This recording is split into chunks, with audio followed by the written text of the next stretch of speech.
Hi everyone. Hello scholars in, what's the name of your class? PRXT 500. I'm told this is the name of your learning community, but I'm stuck on that. PRXT 500. It sounds like a Matchbox car or some kind of race car. I'm sort of dating myself here. I grew up in the late 70s, early 80s, so Hot Wheels cars were my jam. Some of you may have children who played with toys like that. Some of you are born after the 1980s. Fine. These are what are called pre-digital toys, Hot Wheels. Basically, you'd have to push the car. There's no battery, there's no internet. You have to sort of do the thing, push. And what's cool about that, actually, is when you pushed the Hot Wheels cars, if you remember, there used to be these little loops, remember? You could get a loop for your Matchbox car or your Hot Wheels car.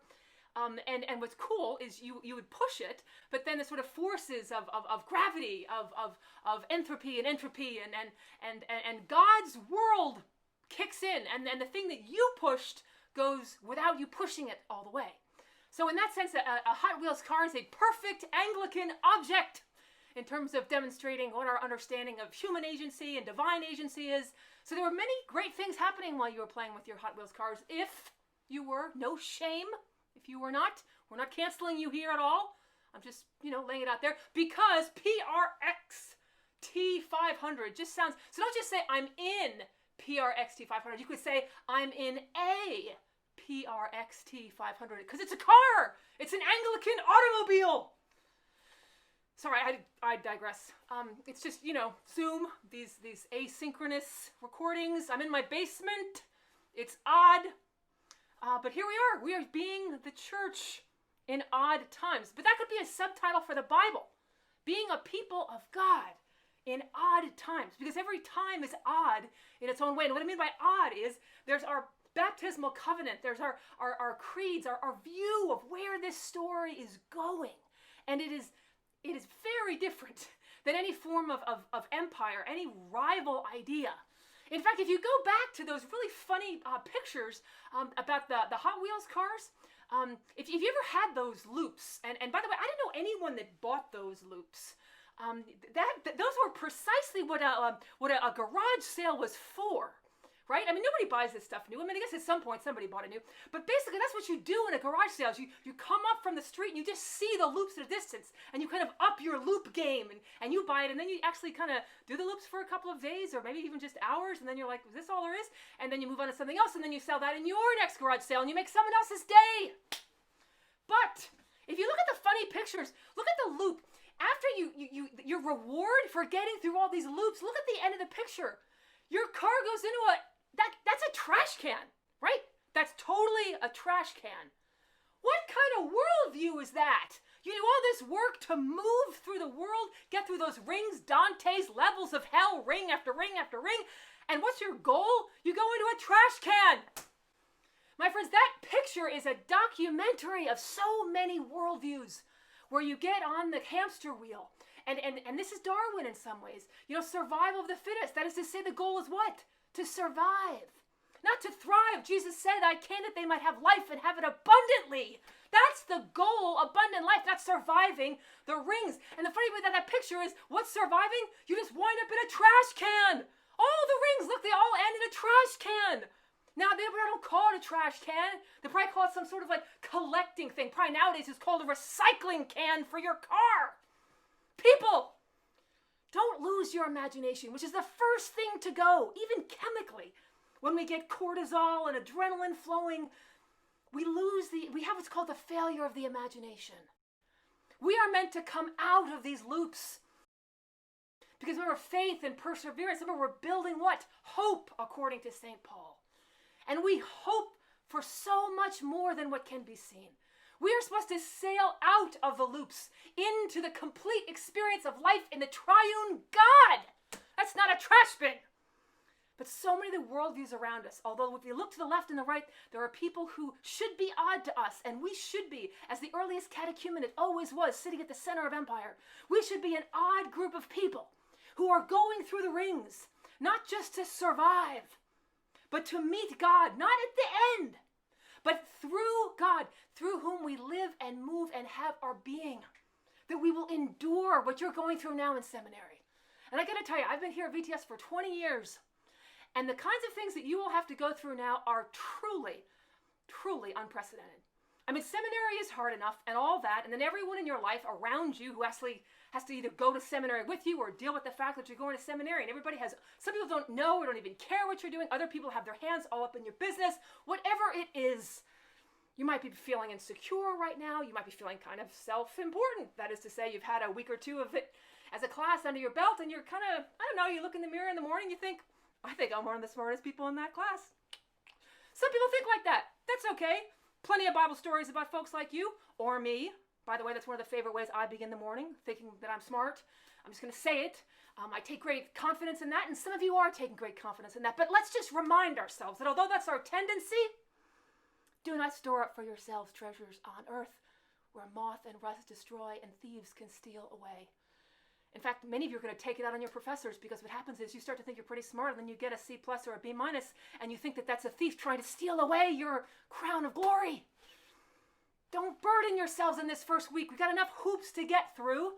The plague, racial inequality that is obscene and always has been, but now it is simply seen. That which has been obscene morally and spiritually in this country for hundreds of years, that obscenity is now seen by more people. So that's where we are. So let me first tell you, my name is Tricia Lyons, and I teach evangelism here and coordinate evangelism initiatives at VTS. I did my graduate work actually in Catholic moral theology many years ago by working with the Archdiocese of Boston. But as many of you may know, if you haven't seen the movie Spotlight, I'm sure you've heard, that was right at the time where the Catholic Church was really collapsing on itself, because of itself, on its own sin. And I and other Jesuit-trained scholars really didn't know what to do, but I had been sneaking off to a little monastery at 6 in the morning for prayers and psalms called the Society of St. John the Evangelist, and hanging out with the monks there. So that was sort of my midway point, and I finally moved out of Boston altogether and left the Catholic Church. I have great love for the Catholic Church. That church raised both my parents, my mother especially, who was raised in a Catholic foundling hospital when she was given up by her parents. So I have a great devotion to Catholic social teaching and to really the sacramental theology, quite frankly, of the Catholic faith. But I found myself a bit of a refugee for many reasons in the Catholic Church, not just because of its collapse, because of the sin of shielding predators, actually forming and producing predators. That's not really why I left, ultimately. I had a great love for the church, but as my friends used to say, it was an unrequited love. For many reasons. I was not loved for who I was. And that's not a self-involved thing. I think each one of you are on a path where you have to find the faith community that sees the Christ in you. That's one of our baptismal vows, to seek and serve Christ in all people.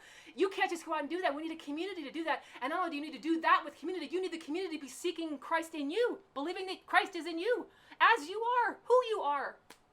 So I came to Virginia in the late 1990s and started over at Virginia Seminary, first as a student, and then ultimately I now teach here. And that was my journey to sort of read my way into the Anglican tradition. I was quite sure I wanted to be an Episcopalian, but I knew it would take as much time as it had taken me to commit myself to biblical languages and theology in the Catholic tradition. So that's actually where I am. I'm also a great fan of both of the professors of this course. I'm a fangirl of both of them. Altagracia is a, how shall I say this? There are saints among us. And by the way, I don't get any kind of like extra bennies for saying these nice things. I just want you to know that as someone who works here at VTS, one of my great dreams is to create things like a panel discussion, something like what I wish I would have known about ministry before I left seminary. And if I could put a panel like that together, I have to tell you the two people I would put on it would be Altagracia and Lisa. I would put both of them there because together they have 60 or 70 years of experience in this church, both as lay people and as an ordained person. And they have seen all the nonsense and all the beauty, all the crimes, and all the miracles of ministry. Actually doing it. Someone's got to order the pizza. Someone has to figure out if we're insured for what we're doing. Someone actually has to go to the middle school wrestling match because the parents will not ever show up for their life. Someone has to say, show me your tattoos. Someone has to say, you are God's child. And they've been doing that for almost 70 years. They've worked for bishops on bishop staffs. They've worked in congregations. They've worked with campus ministries and chaplaincies. They've done the things, all the things. And I'm going to say it because they won't. Do not miss the opportunity to sit, not at their feet, they wouldn't tolerate that, but in a kind of baptismal life. Dare to share with them what God has been doing in your life. And ask them as much as you can, as long as you're here, not just in this class. Where have you seen God? The stories they will tell you. And of course, I am a fan of Lisa Kimball. After all, my name, the other name I could give you is Mrs. Lisa Kimball. So we have been married for a number of years, and we live together in this house with this funny basement. So that also puts me in practical theology, because I have, let's just say I'm married to the concept. Okay, so I wanted to introduce, there's two readings that I'm asking you to read for our discussion. And the first is a sermon given by the former Archbishop of Canterbury, Rowan Williams. And I want to be very clear, what can happen in this tradition, and this happens a lot with C.S. Lewis, is no matter where I go, people keep quoting the same, frankly, white, male, heterosexual voices. Now, I am not at all shaming that. We need that. It's not a matter of substituting. It's a matter of adding. But I do want to tell you that there are things that matter about what Rowan Williams says because he was the former Archbishop of the Church. So even if you're not a fan, if you want to understand how the church works and the kind of theology that governs what we do, you really need to read Rowan Williams.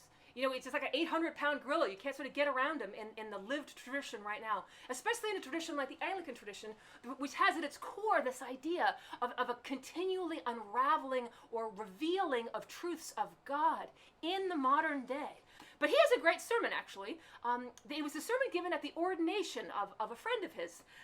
And it's interesting. So instead of giving the normal sort of ordination sermon, he entitles it God's Mission and Ours in the 20th Century. And he basically just lays out what he thinks the whole mission of the whole church forever is. It's beautiful. It's a meditation. The passage that he had read was Matthew 10. Now I'm going to stop just for 1 second here, and I wonder how many of you have sort of played around at different times in your life with parachurch organizations or evangelical or born-again Christian organizations, you know, like Campus Crusade for Christ, Navigators, InterVarsity, you know what I'm talking about, like campus stuff like that. If you ever spend any time in those communities, I did in college. I got kind of involved in something like that for a while. I remember there was this phrase I'd never heard as a Catholic growing up before. I was asked, are you a Matthew 25 Christian or a Matthew 28 Christian? I honestly, back then I didn't even know what that kind of meant, like 25 Matthews, 20, I don't know. So I went and looked it up. But here it is. If you've never heard that phrase, it's just this. In Matthew 25, that's that parable, you know, where the monarch kind of like sits over, and there's the sheep and the goats, and there are people who like did the right thing if they saw someone poor, if they saw someone naked, if they saw someone hungry, if someone was in prison or someone was sick, and they actually visited and gave and did the thing, right? They go off, you know, to heaven forever. And then the other people who said, Lord, Lord, when did we see you hungry or thirsty or naked or in prison and didn't come to you?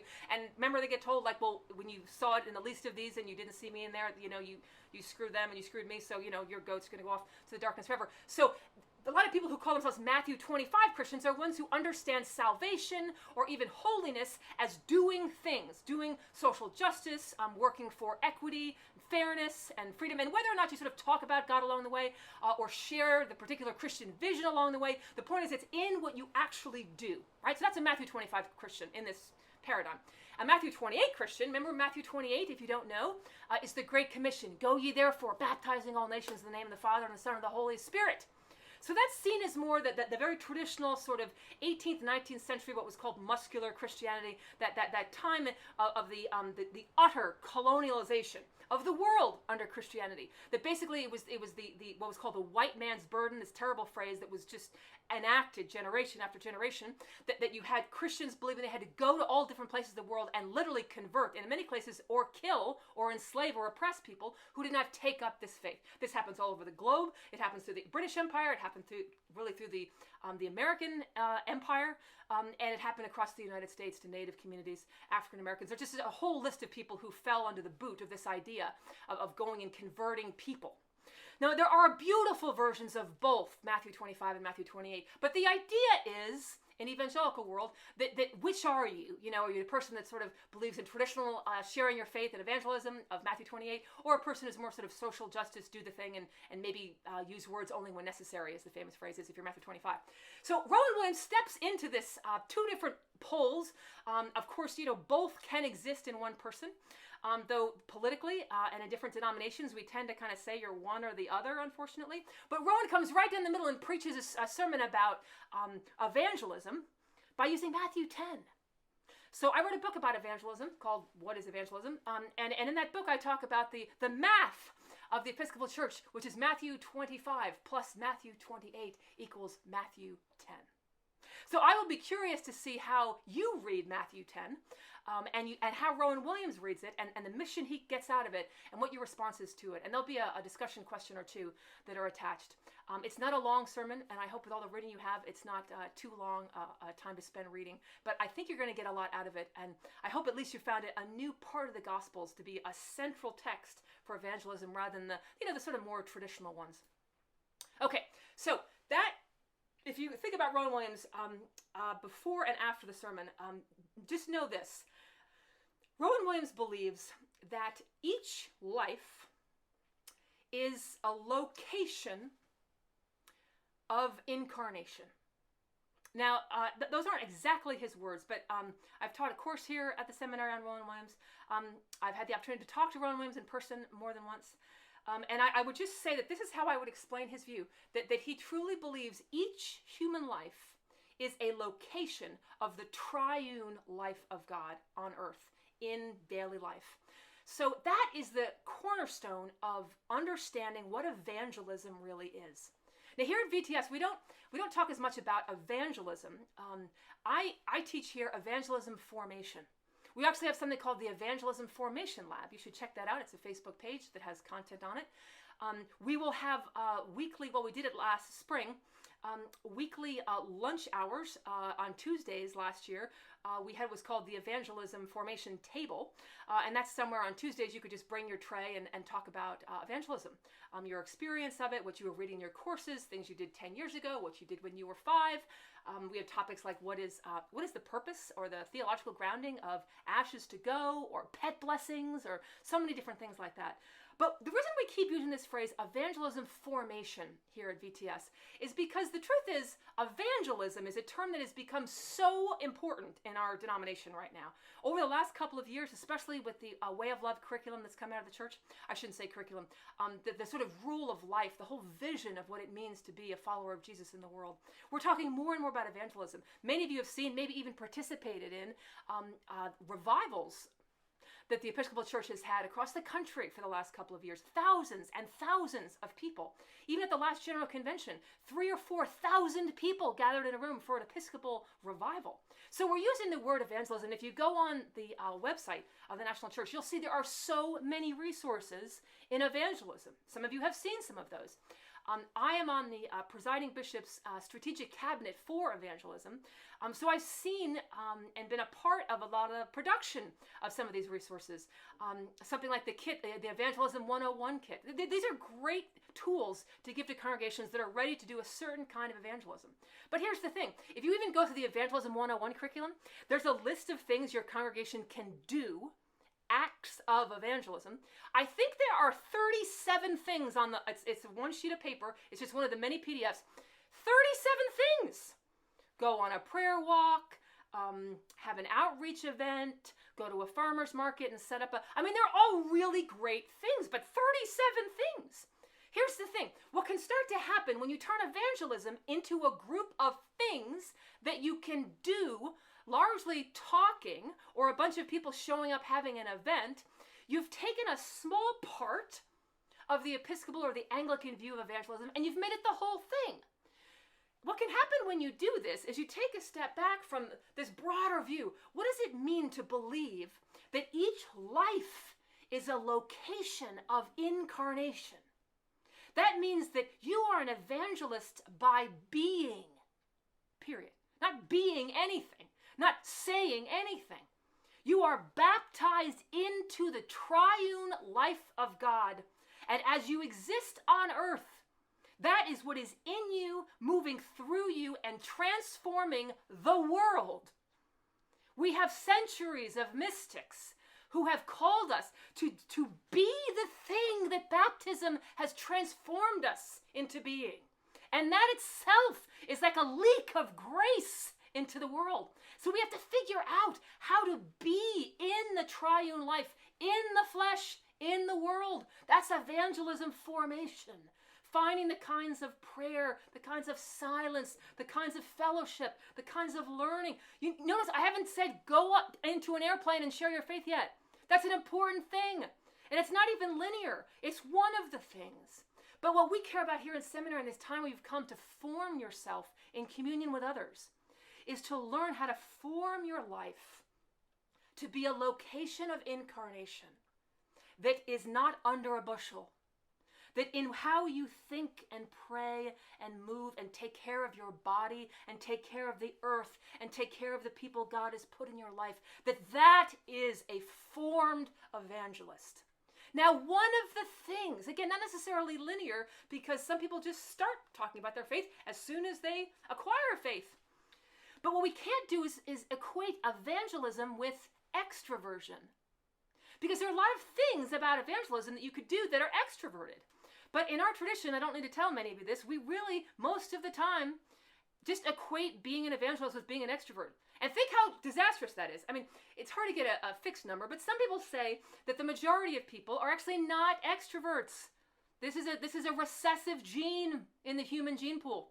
So think about it. If our tradition falls into this thing that being an evangelist is really just being an extrovert, though we don't really admit it, in other words, talk about your faith, go down to Starbucks, fire up a conversation, sit on a bus on your way to work, start talking about Jesus, put on a t-shirt that says, ask me about Jesus, or a button that says, ask me about... If we keep taking that as evangelism and that as bravery, we could have as many as 60 or 70% of the church that's actually introverted or something other than extroverted. So what's going to happen is about 20 or 30% of your people are going to feel like they can do the thing that God is calling them to do. And the other 60 or 70% are going to be ashamed or feel awkward. If you've ever read the Screwtape Letters, this is C.S. Lewis's one of his great works. But what I love about the Screwtape Letters is letter after letter, you see how a devil teaches a younger devil how to draw people into hell, pull them away from abundant life, pull them away from joy and freedom and love. And when I think about a denomination, any denomination, that is able to kind of be a little sloppy and let people call extroversion evangelism, I mean, that sounds like something that Screwtape would definitely invent, because it's terrifying to screw tape into the devil.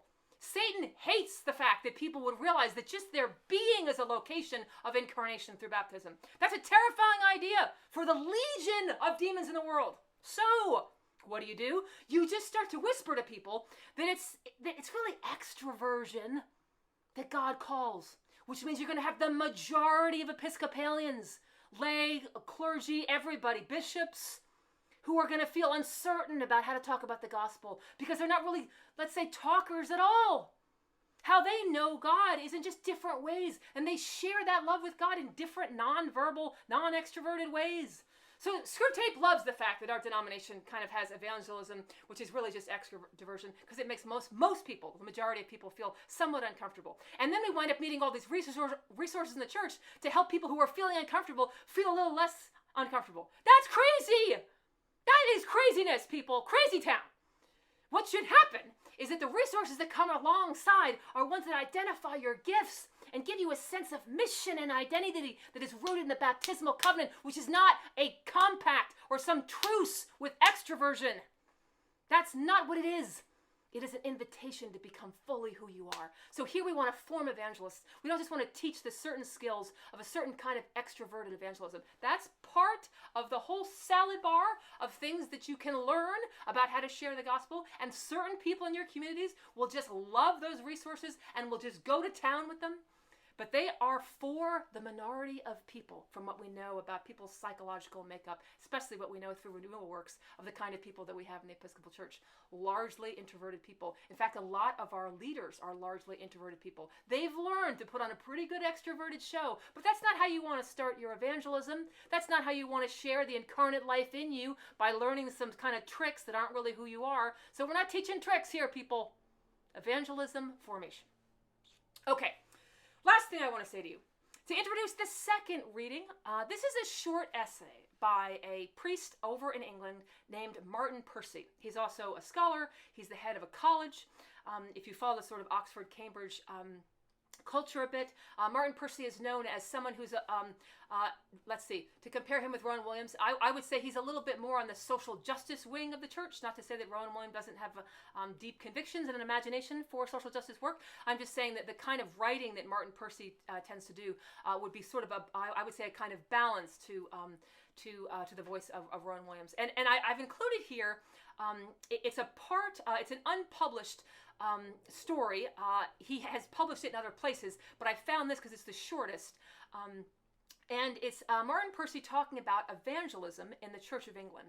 And he does a kind of a sweep of the last few decades of things that have been tried and failed and things that haven't been tried. It's a fascinating couple of pages that lets you kind of walk through a history that to me sounds very much like the history of the American Episcopal Church as well.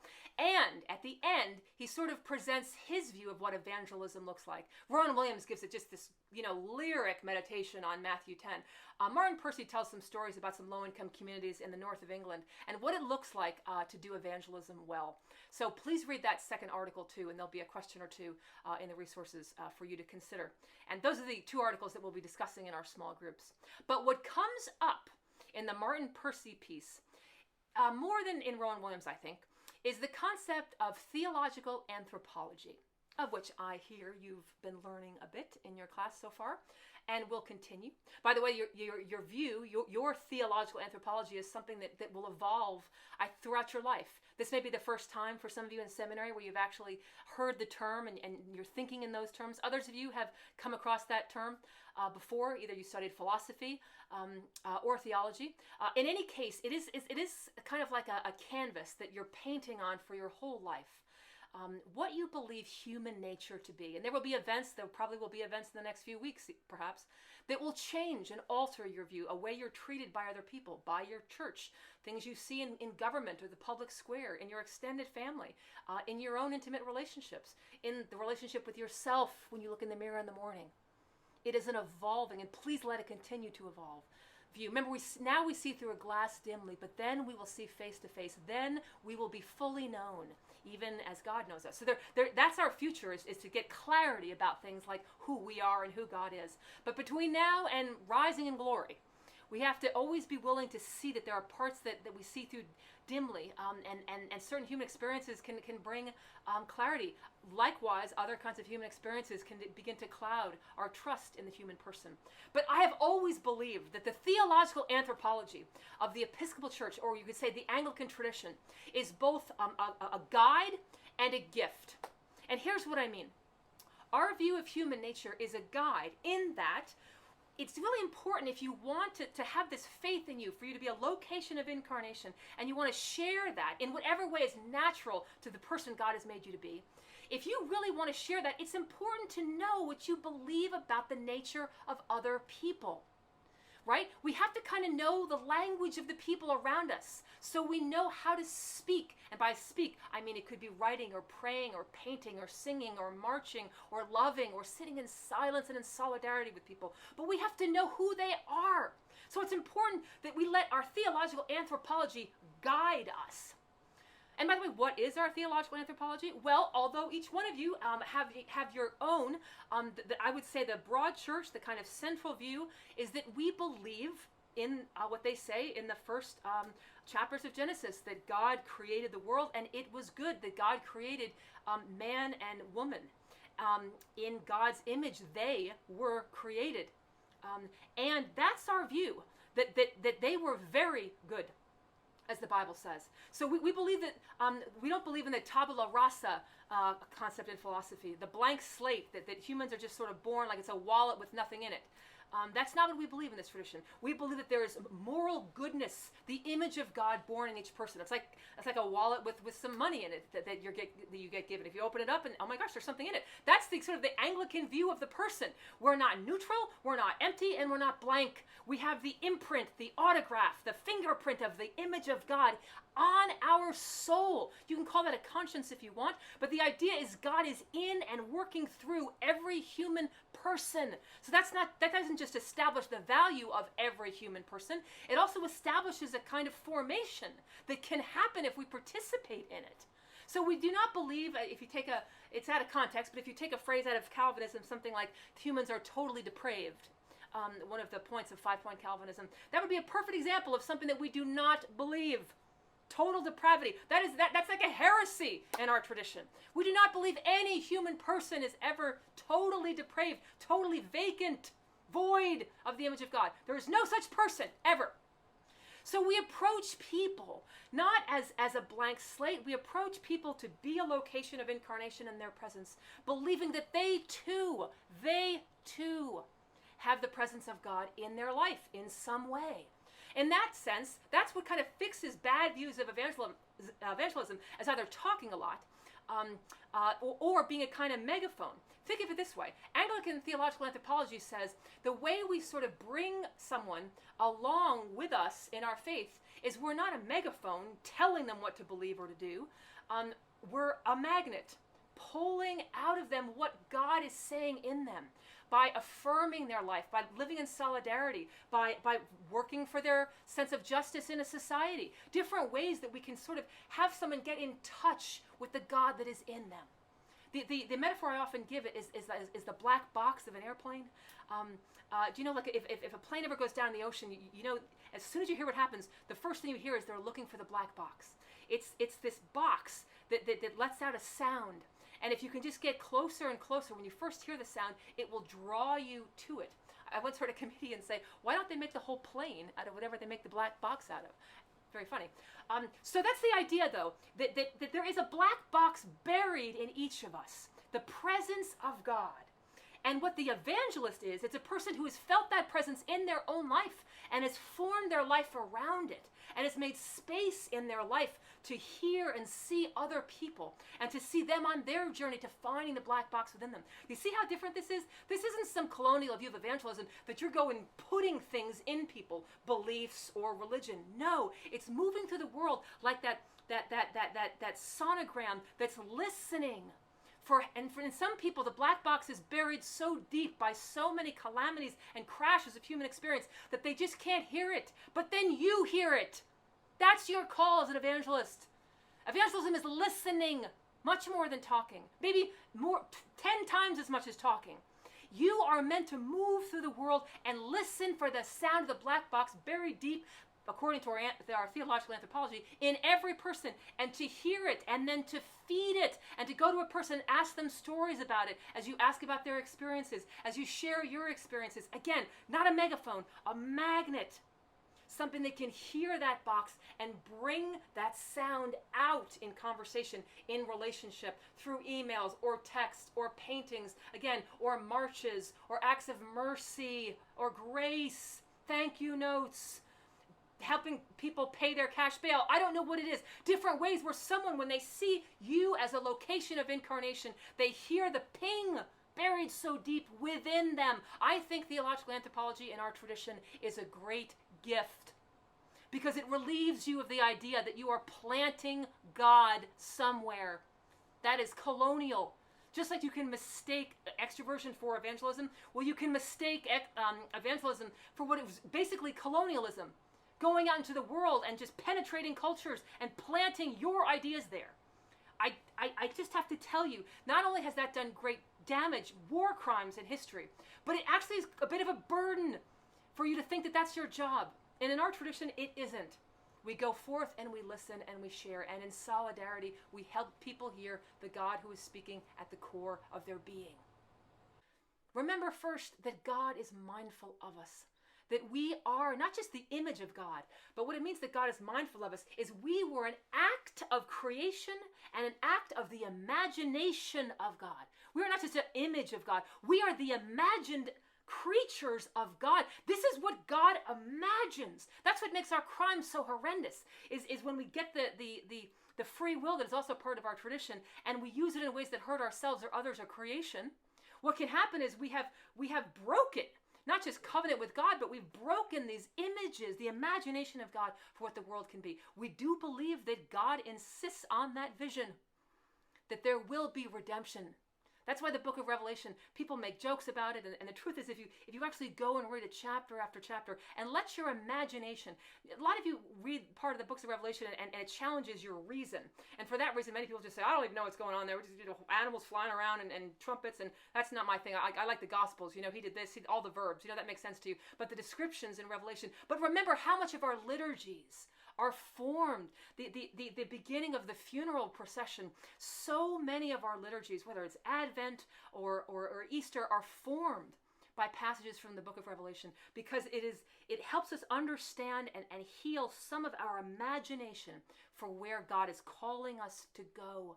God telling us how creation will be healed. Our bodies, the resurrection of the body. Remember that line in the Creed, I believe in the resurrection of the body? Many people cross themselves. That's the only line of the Creed that we actually have a bodily kind of gesture that goes along with it, as a way to sort of put an exclamation point. That while the world just degrades bodies, especially black bodies and brown bodies, what we're learning in the history of this country and in the so-called Western civilization, the way that we have not honored the holiness of all bodies. But that line, the creed, is a resistance to anyone, to anything, to any person, to any structure that has tried to take away the goodness of the body that will be raised in glory. So I look forward to seeing you in class, my friends. Your presence here is a gift to me, to your fellow classmates, to the staff who are working so hard to keep us safe here at the seminary. I'll be praying for you, for your joy and your curiosity. I'll see you in class.